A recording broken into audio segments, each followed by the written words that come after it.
ओम नमः सिद्धेभ्यः ओम नमः सिद्धेभ्यः यदर्चा भावेन प्रमुदित मनः धरेयः छनादासित स्वर्गे घन घन समेध्य सुखनिधि लभन्ते सद्भक्त्या शिव सुख समाजं किमु तदा महावीर स्वामी महावीर स्वामी महावीर स्वामी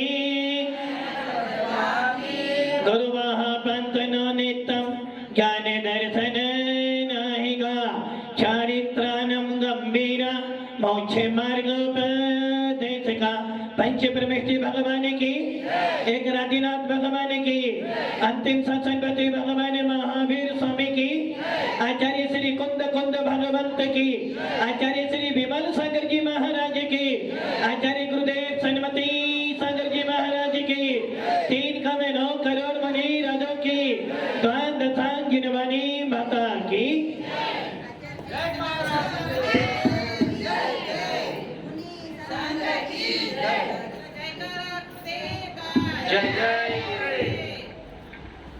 भव्य आत्मा भगवान महावीर का विशाल शासन चल रहा है और चलते चलते इस पंचम काल के अंतिम समय तक भगवान महावीर की परंपरा को चलाने वाले जिन शासन के कर्णधार ऐसे दिगंबर मुनियों का समागम भी आपको मिलता चला आएगा। और जब तक कोई नया तीर्थंकर मोक्ष में ना जाए तब तक भगवान महावीर का शासन जीवंत चलता चला जाएगा। आचार्य कुंद स्वामी उसी जिन शासन में उत्पन्न हुए और आचार्य कुंद स्वामी ने अपने हर शास्त्रों में भले वो समय सार हो, प्रवचन सार हो, रहन सार हो, अष्टपाद हो और यहाँ तक की भक्तियां हो, सबके अंदर भगवान आत्मा कैसे बना जा सकता है इसका फार्मूला लिखकर दिया है। वैज्ञानिक जो होते नए नए फार्मूले बनाते हैं और जानवरों पर उसका प्रैक्टिकल करते हैं और उसके बाद वो फार्मूला समाज में मनुष्यों के काम में आता है। किंतु कुंद स्वामी ने फार्मूला भी बनाया, उसका प्रैक्टिकल भी अपने ऊपर ही किया और जब अपने ऊपर प्रैक्टिकल कर लिया तब आपको बता कि भैया इस प्रैक्टिकल से आत्मा परमात्मा बन सकती है। यदि तेरे को परमात्मा बनना है तो जो मैंने फार्मूला बनाया है वो फार्मूला जानवरों के लिए नहीं है, वो फार्मूला नारकियों के लिए भी नहीं है और वो फार्मूला देवों के लिए भी नहीं है। एक इंद्रिय हो या पंच इंद्रिय तिर्यंच हो वो इस फार्मूला में नहीं आ सकते। बस मैंने ये फार्मूला किसके लिए बनाया है? मात्र उनके लिए बनाया है जो मनुष्य हैं और मनुष्य के अंदर भी उनके लिए बनाया है जो कर्म भूमि के जीव हैं। यदि कर्म भूमि के जीवों के अंदर भी इस फार्मूले से वही परमात्मा बन सकता है जो भगवान महावीर की वीतरागता को ग्रहण करेगा और जो भगवान महावीर के शासन को छोड़ देगा वो कितना ही फार्मूला इस्तेमाल कर ले 3 काल में मोक्ष जाने वाला नहीं है। जिसने वीतरागता को लक्ष्य बनाया है, जिसने अपनी आत्मा में सम्यक दर्शन को स्थान दिया है, जिसने रत्नत्रय की साधना करने के लिए वीतराग धर्म की शरण ली है वो ही आत्मा परमात्मा बन सकता है। और ये सारी चीजें किसको मिली है? किसको मिली है? मनुष्य को मिली है, हमें नहीं मिली है। मनुष्यों को मिली है, हमें नहीं मिली है। हमको हर चीज मिली है किंतु हमको जिन शासन नहीं मिला है। घर में वस्तु पड़ी है, अपने को मूल्य नहीं है।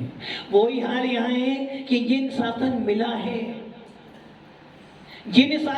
है, देव साध गुरु मिले हैं, किंतु हमें अपनी आत्मा का चिंतन मनन करने का अवसर नहीं है। वो भील की पर्याय का जीव, वो भगवान महावीर का जीव जो भील की पर्याय में था, मुनिराज के पास गया था और उसने देखा मुनिराज सबको दे भी रहे हैं और सब मुनिराज से ले भी रहे हैं। चलो मैं महाराज को कुछ दे नहीं सकता हूं, किंतु कुछ लेने की पात्रता तो। और यही कारण है कि भगवान महावीर के शासन की यही विशेषता है, वीतराग शासन की यही विशेषता है कि वीतराग शासन लेता नहीं है, और लेता भी है तो ऐसा लेता है जिसको लेने के बाद उसके मोक्ष की प्राप्ति हो जाए। वीतराग शासन हमेशा देने वाला काम करता है, ऐसा देता है यदि आपने उसे एक बार अपना लिया तो आप आत्मा से परमात्मा बन जाओगे। वीतराग शासन धन नहीं देता है, वीतराग शासन कसाई नहीं देता है, वीतराग शासन मात्र दो चीज देता है, एक ज्ञान और एक श्रद्धा। जब ज्ञान बढ़ेगा तो चारित्र आ जाएगा, और जहां श्रद्धा होगी वहां ज्ञान निश्चित सम्यक होगा। तो भगवान महावीर का वीतराग शासन आपको स्वाध्याय दे रहा है, आपको भेद विज्ञान दे रहा है, और जहां भेद विज्ञान होता है वहां ज्ञान होता ही होता है। और जहां ज्ञान आ जाएगा, ज्ञान का सार क्या है? ज्ञान का सार है चारित्र, सम्यक दर्शन का सार है ज्ञान, और ज्ञान का सार है चारित्र। और जहां रत्नत्रय आ गया वो ही मोक्ष का उपाय है। उस भील ने भी क्या विचार किया, सब ले रहे हैं मैं भी कुछ ले लूं, और महाराज के पास गया, निवेदन कर लिया कि भगवंत जाति का भील हूं, पशुओं को मारता और अपना पेट भरता हूं, आज भी वही काम करूंगा क्योंकि मुझे कोई दूसरा काम, मेरे खानदान में मेरे कुल में यही परंपरा है, किंतु आज मैंने आपका दर्शन किया है, अब जो नियम दोगे मैं नियम ले लूंगा। अब आप सोच लो, यदि किसी मांसाहारी को तुम बोलो तुम मांस का त्याग कर दे, तो किसी जैनी को बोलो तू घर का त्याग कर दे, तो उस भील ने मुनिराज से निवेदन कर दिया, महाराज सोच रहे ये भील है, और यदि ये मांस खाएगा तो वाणी सुनने का लाभ, जिनवाणी वो ही ग्रहण कर सकता है जो जिनेंद्र देव के मार्ग को अपनाना चाहता है, जिसका प्योर शाकाहार का नियम होगा वो ही वीतराग शासन से लाभ प्राप्त कर सकता है। उस भील को महाराज ने नियम क्या दे दिया, देख तूने 12 व्रत का उपदेश सुना है, अब तू ये भी जानता है कि तू जीव है, और जीव का स्वभाव मांस खाना नहीं है, इसलिए तू आज से मद माद मधु का त्याग कर दे। उस भील ने सुना और तुरंत हाथ जोड़कर नियम कर लिया, आज से मेरा मध्य मांस मधु का त्याग, और मैं 12 व्रत लेता हूं। कितने व्रत लेता हूं? 5 अनुव्रत, 3 गुण व्रत और 4 शिक्षा व्रत। कौन है? भील। कौन है? कौन भील है या महावीर स्वामी का जीव है? भील है या महावीर स्वामी का जीव है? तो महावीर स्वामी ने नियम लिया, भील ने नियम लिया? नियम किसने लिया? भील ने। महावीर के जीव ने नियम नहीं लिया, महावीर की आत्मा का जो जीव भील की पर्याय में था उसने नियम ले लिया कि मैं 12 व्रतों का पालन करूंगा। अब आप सोच लो वो भील क्या करेगा, यदि वो भील कुएं से पानी भरने जाए तो, यदि वो भील मांस ना खाए तो, किंतु उस भील ने नियम ले लिया क्योंकि वो जानता था भाव किसके हैं? भाव तो मेरे ही है ना, भाव तो मुझे ही बनाने है ना, और मैं जैसे भाव करूंगा वैसा कर्म कर दे मेरे को आएगा। और उस भील ने मुनि को तो छोड़ दिया, नियम लेके घर आ गए। भव्य आत्माओं, आपकी भी तो भाव बनते हैं, और ऐसा कोई जीव नहीं जिसके भाव ना बने। और यदि भाव नहीं है तो वो द्रव्य नहीं है। 5 प्रकार के भावों का वर्णन आप सुन रहे हो, सवेरे भी सुन रहे हो और शाम को भी। 5 प्रकार के भाव थे जिसको आचार्य ओमा स्वामी जी ने अपने दूसरे अध्याय में वर्णित किया है। और ये भाव 4 द्रव्यों में पाए जाते हैं। द्रव्य कितने होते हैं? 6। कौन कौन से? जीव, पुद्गल, धर्म, अधर्म, आकाश और काल। अब थोड़ा ये विचार करो, क्या 7 तत्व होते हैं? क्या 7 तत्वों के अंदर भाव पाए जाते हैं? क्या 7 तत्वों के अंदर भाव पाए जाते हैं? तो आचार्य ओमा स्वामी कहते हैं 6 धर्म बोलो, 7 तत्व बोलो, 9 पदार्थ बोलो, जब जोड़ोगे तो सबके सब एक में ही शामिल हो जाएंगे। तो ये समझ लो, जो जो द्रव्य हैं सबके भाव हैं। भाव कितने हो गए? 5 प्रकार के भाव। औपसमिक भाव, क्षयिक भाव, क्षय औपसमिक भाव, औदायिक भाव और पारिणामिक भाव। कल मैंने आपको बोला था ये 5 प्रकार के भावों का स्वामी कौन हो सकता है? पुद्गल, जीव। 5 प्रकार के भावों का स्वामी यदि कोई हो सकता है तो मात्र एक जीव दर।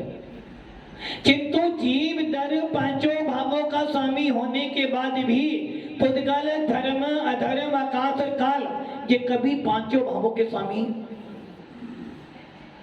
पुद्गल के अंदर 2 भाव, धर्म, अधर्म, आकाश और काल के अंदर 1 भाव।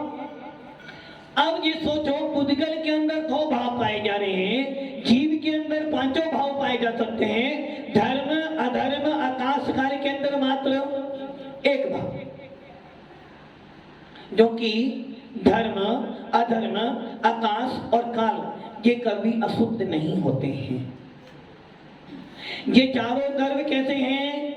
शुद्ध हैं, अमूर्तिक हैं। धर्म द्रव्य का विवेचन जब पढ़ते हैं तो सीधी सीधी परिभाषा है, जो चलते हुए जीव और पुद्गलों को चलाने में नियमित होता है। कैसा नियमित है वो? धर्म द्रव्य, मंदिर में जाना धर्म नहीं है, वो धर्म आत्मा का स्वभाव है। और ये कौन है? धर्म द्रव्य। ये धर्म द्रव्य की परिभाषा क्या हुई? जो चलते हुए जीव और पुद्गल को, किनको? चलते हुए, रुके हुए नहीं। ये चारों द्रव्य कैसे? अमूर्तिक, इनमें आत्मा नहीं है। आपके अंदर, पुद्गल के अंदर, किंतु धर्म, अधर्म, आकाश, काल ये चारों कैसे? अमूर्तिक हैं और अजीब हैं। चारों कैसे हैं? अमूर्तिक हैं और अजीब हैं। अमूर्तिक क्यों हैं? नौकिनों में इस बार सरस गंध बना। कोई आपसे कहे भाई मुझे धर्म ला के दे दो, सतीश जी कहां से ला के दोगे धर्म? ये नहीं बोलो ये मंदिर में धर्म है। महाराज के पास धर्म नहीं है, आपके पास धर्म है या नहीं है? धर्म है आपके पास, ला के दो। आपके पास धर्म है, स्मित भाई आपके पास अधर्म है, आपके पास अधर्म है। महाराज तो सवेरे सवेरे मंदिर जाता हूं, अधर्म है क्या? क्या मुकेश भैया अधर्म आपके पास में है? अधर्म है, लाओ। भव्य आत्माओं, इस पूरे लोकाकाश में 6 द्रव्य विराजमान हैं। धर्म भी है, अधर्म भी है, आकाश भी है, काल भी है, जीव भी है और पुद्गल भी है। अभी प्रत्येक जीव के पास 6 द्रव्य बैठे हुए हैं। आपकी आत्मा में 6 द्रव्य हैं। आपके जहां विराजमान हो 6 द्रव्य आपके पास में, जहां जहां जाओगे 6 द्रव्य तुम्हारे साथ में जाएंगे। अभी आप यहां बैठे हो, अभी आपने हाथ हिलाया, धर्म ने अपना काम कर दिया। आप शांति से बैठे हो, अधर्म का काम हो गया। आकाश स्थान दे रहा है, काल परिवर्तन कर रहा है, जीव तुम स्वयं हो, अब बुद्धगल तुम्हारे साथ में। 6 द्रव्य मेरे पास में है हर पल। जब तक मुझे मोक्ष की प्राप्ति ना हो जाओ, जब तक 6 द्रव्य साथ साथ में है, और मोक्ष जाने के बाद भी 6 द्रव्य वहां भी है। क्योंकि आकाश उसे कहते हैं जो अवगान देता है, और वो आकाश 2 प्रकार का, लोकाकाश और अलोकाकाश, और जहां 6 द्रव्य पाए जाते हैं उसे ही लोकाकाश कहते हैं। तो 4 द्रव्य कौन से थे? धर्म, अधर्म, आकाश और काल। इनमें कभी कोई परिवर्तन, कभी कोई मलिनता, इसलिए इन चारों के अंदर मात्र एक भाव है। कौन सा भाव? पारिणामिक भाव। अब बचा पुद्गल, जिसमें गलन भी होता है और पूर्ण, शुद्ध भी बनता है तो अशुद्ध भी होता है। पुद्गल और जीव में ये सबसे बड़ा अंतर कि जीव एक बार शुद्ध होने के बाद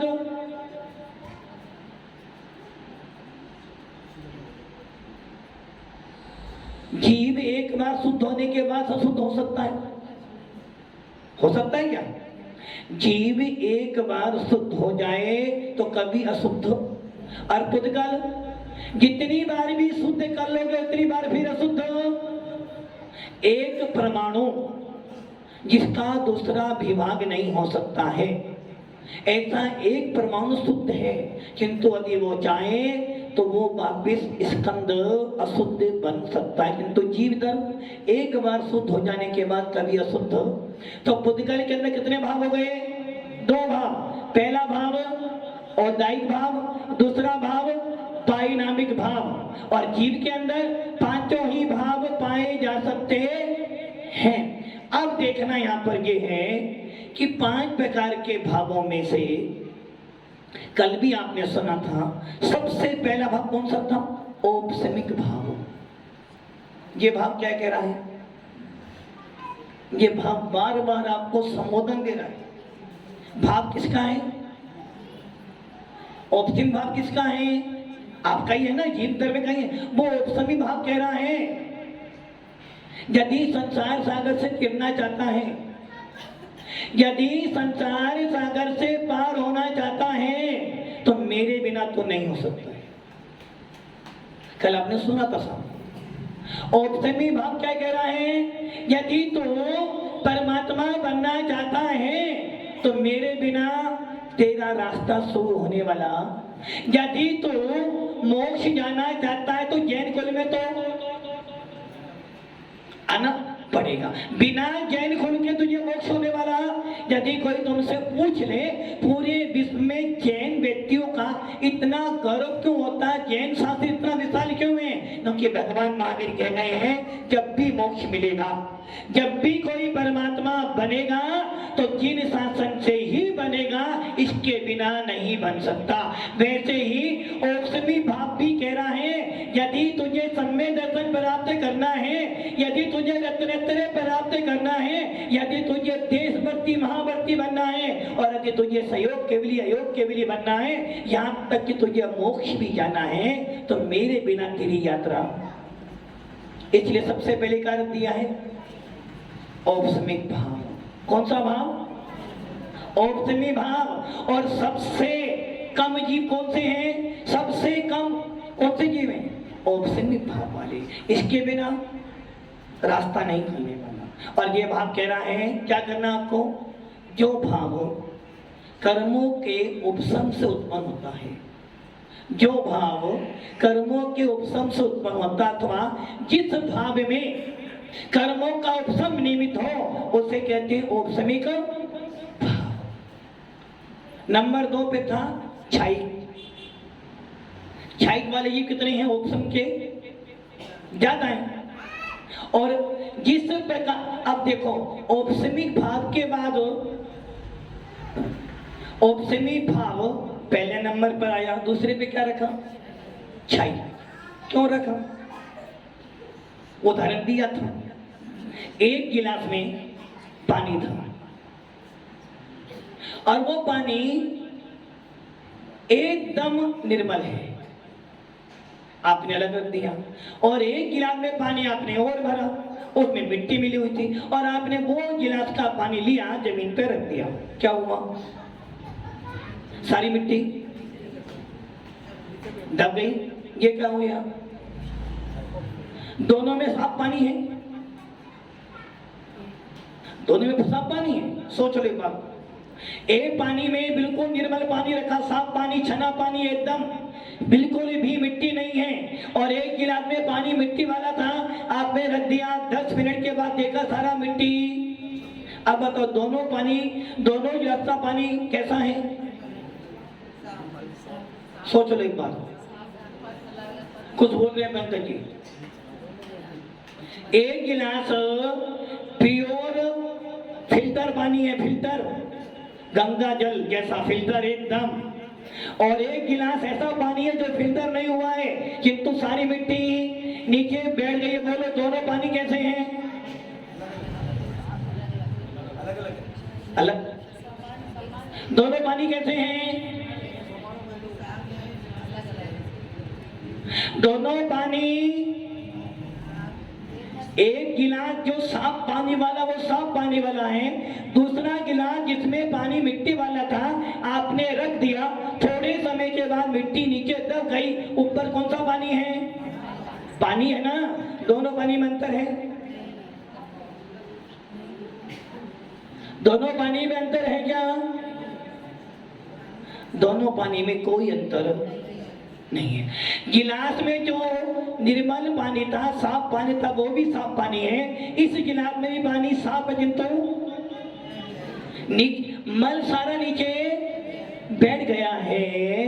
बस आचार्य भगवंत यही कह रहे हैं कि मैंने औपसमिक भाव के पास में क्षायिक भाव रखा है ना, दोनों की निर्मलता समान है। एक जैन व्यक्ति फर्स्ट आ जाए और एक किसी और का बेटा फर्स्ट आए, दोनों फर्स्ट आएंगे। इसी प्रकार औपसमिक भाव और क्षायिक भाव के दोनों का पानी कैसा है? निर्मल है। क्षायिक वाले का जैसा शुद्ध परिणाम है वैसा ही शुद्ध परिणाम निर्मलता के अपेक्षा कोई कमी। पानी जैन के घर का भरा हुआ है, एक कैन में जैन का पानी है, एक कैन के अंदर हिंदू का पानी है, दोनों पानी फिल्टर है। बोलो अंतर क्या है? कोई अंतर है? कौन सा पानी पियोगे? कौन सा पानी पियोगे? एक तरफ जैन होटल है, एक तरफ कहां भोजन करोगे? बोलो भेदभाव कर रहे हैं। एक तरफ निर्मल प्योर फिल्टर एक गिलास में बिल्कुल जिसमें एक कण भी मैल का नहीं है पानी रखा है, और एक गिलास में वो पानी इसमें बहुत मिट्टी है किंतु मिट्टी नीचे बैठी है। दोनों पानियों के अंदर निर्मलता दोनों ही है ना।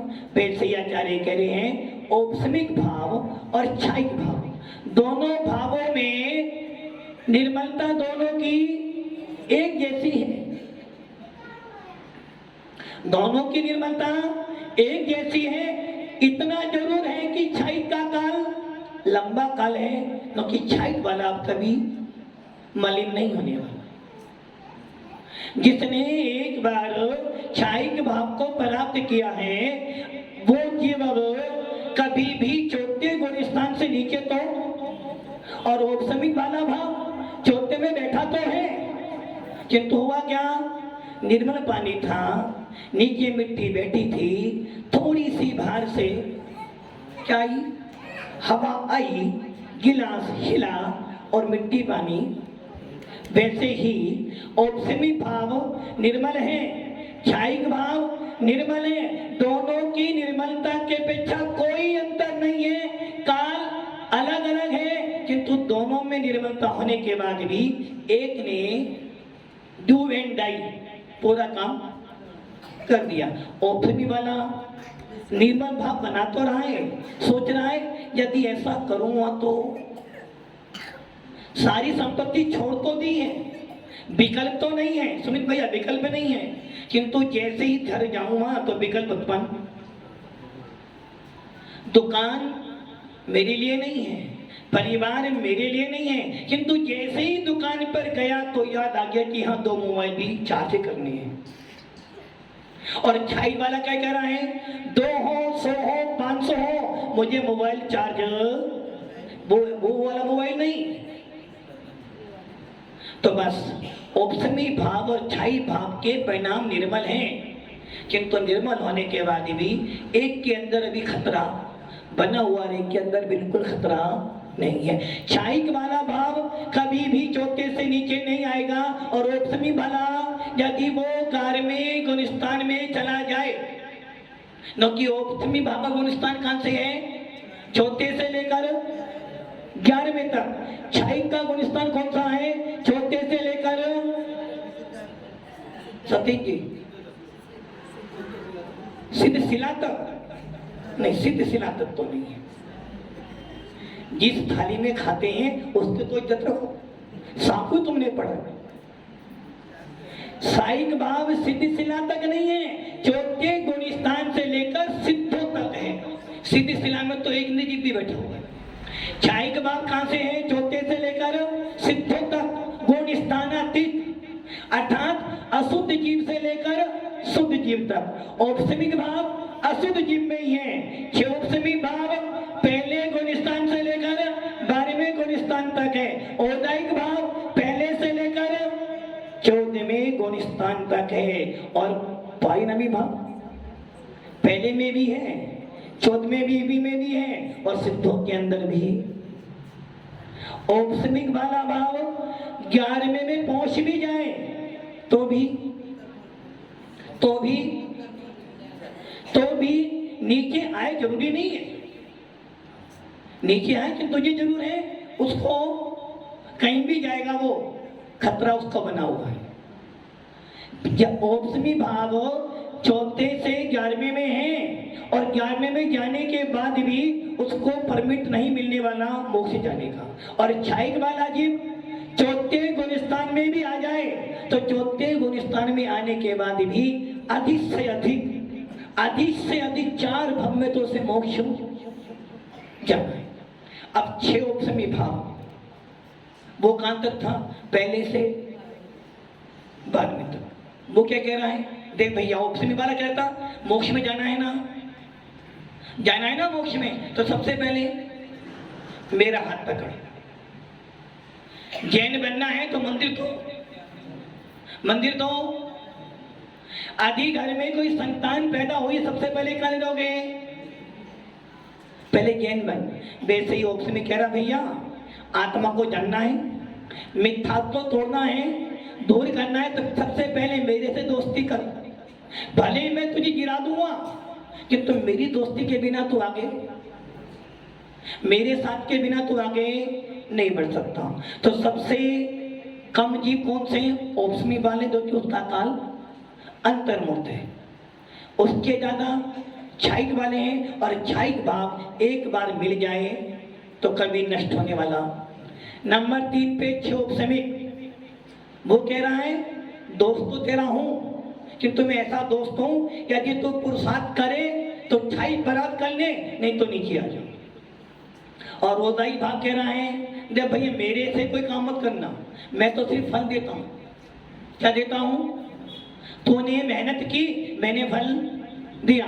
अब तू वो मेहनत संसार में कर या मोक्ष के लिए कर, मेरा काम तो फल देना है। जैसा जैसा तू काम करेगा वैसा वैसा मैं तुझे फल देता चला जाऊंगा। और यही कारण है कि 13वें 14वें गुणस्थान तक औदायिक भाव है। जो तूने कमाया है वो तो मैं दूंगा तेरे को। और पारिणामी भाव कह रहा है तू कमा या ना कमा मुझे कोई प्रयोजन नहीं, मैं तो हमेशा तेरे साथ रहूंगा। ये है आपके 5 भाव। और इन पांचों भावों को कल मैंने बोला था, इन पांचों भावों में से एक भाव ऐसा है जो हमेशा तुम्हारे पास में था, पारिणामिक भाव। बचे 4 भाव, और 4 भावों में से एक भाव ऐसा है जिसके लिए आपको अपना पूरा जीवन लगाना है। 6 पेपरों में से एक ही पेपर ऐसा है जो तुम्हें पास कर सकता। यदि वो बिगड़ गया तो अब वो पेपर कौन सा है, सोचा किसी ने? हाँ सब ठीक है। पहले बार तो से क्या छाई कौन नहीं सकता है, छाई भाव है नहीं, और ऑप्शमिक के बिना काम चलना नहीं है। सोच लो पहला पेपर कौन सा है, उस पेपर के बिना तुम्हारा काम नहीं चलने वाला है। 4 भाव हैं आपके पास, ऑप्शमिक, छाई, छह ऑप्शमिक और औदायिक। इन चारों में से एक ही ऐसा भाव है जिसके बिना तुम्हारा कोई काम चलने वाला। यदि मोक्ष में जाना है, परमात्मा बनना है, तो उसका तो आलम्बन आपको औपसेमिक भी हो सकता है। क्योंकि औपसेमिक क्या है ना, मेरे बिना तो मोक्ष हमारा शुरू होना नहीं है, और मैं होता उसी के पास हूँ, मैं उसी के पास जाता हूँ जो जिन शासन के प्रति अटूट श्रद्धा रखता है। औपसेमी भाव कह रहा है मैं उसी के पास जाता हूँ जो मंदिर जाता हो, जो धर्म में श्रद्धा रखता हो, देवता गुरु को मानता हो, उसके पास जाता हूँ, और जिसके पास जाता हूँ उसका संसार कम कर देता हूँ। जिसके पास जाता हूँ उसका संसार कम कर देता हूँ, और मेरे बिना आगे वाला कोई भाव तुझे होने वाला। क्योंकि परसों आपने सुना था औपसेमिक छाऊ को मिश्र क्या जीव से श्वेत तत्व जीव के ये तीनों भाव कहते हैं। श्वेत तत्व का दिया 3 भाव के बाद, क्योंकि औपसेमी भाव, 6 औपसेमी भाव और 6 भाव मात्र जीव द्रव्य में ही पाए जाते हैं। औदायिक भाव, परिणामी भाव अन्य द्रव्यों में भी पाए जाते हैं। इसलिए वो औपसेमी भाव कह रहा भैया यदि तुझे 6 भाव और 6 औपसेमी प्राप्त करना है तो मेरे बिना रास्ता, मेरे बिना तेरा मोक्ष मार्ग शुरू होने वाला। यदि तुझे 6 भाव प्राप्त करना है, 6 औपसेमी प्राप्त करना है, मोक्ष मार्ग पे बढ़ना है, त्यागी व्रती बनना है, 6ठा गुण स्थान प्राप्त करना है, 5वां गुण स्थान बनना है, 4था लेना है, तो मेरे बिना रास्ता। और यदि मैं तेरे, और मैं होता उसी के पास हूँ जो भव्य होता है, मैं होता उसी के पास में हूँ जो मोक्ष जाने वाला होता है, और मैं उसी के पास जाता हूँ जो देव सा गुरु के प्रति समर्पित होकर आत्मा को परमात्मा बनाने का पुरुषार्थ करता है। कौन सा भाव चाहिए आपको? 4 भाव में से एक ही भाव है जो आपको करना है। कौन सा भाव है? अब तो समझ जाओ, इतना सारा हिंट दे दिया। औपसेमिक के बिना काम होना नहीं है, और औपसेमिक के बिना आगे बढ़ने वाले नहीं हो। 4 भावों में से औदायिक भाव है, और औदायिक भाव भी कह रहा है यदि तेरे पास औपसेमी भाव है तो मैं अपना प्रभाव कम करूंगा, और यदि औपसेमिक नहीं है तो सोच लेना कि 4 भावों में से कौन सा भाव तुम्हें चाहिए, औपसेमिक चाहिए या 6 औपसेमिक चाहिए। सोच लेना, कल बात करेंगे। ओम नमः सिद्धेभ्यः।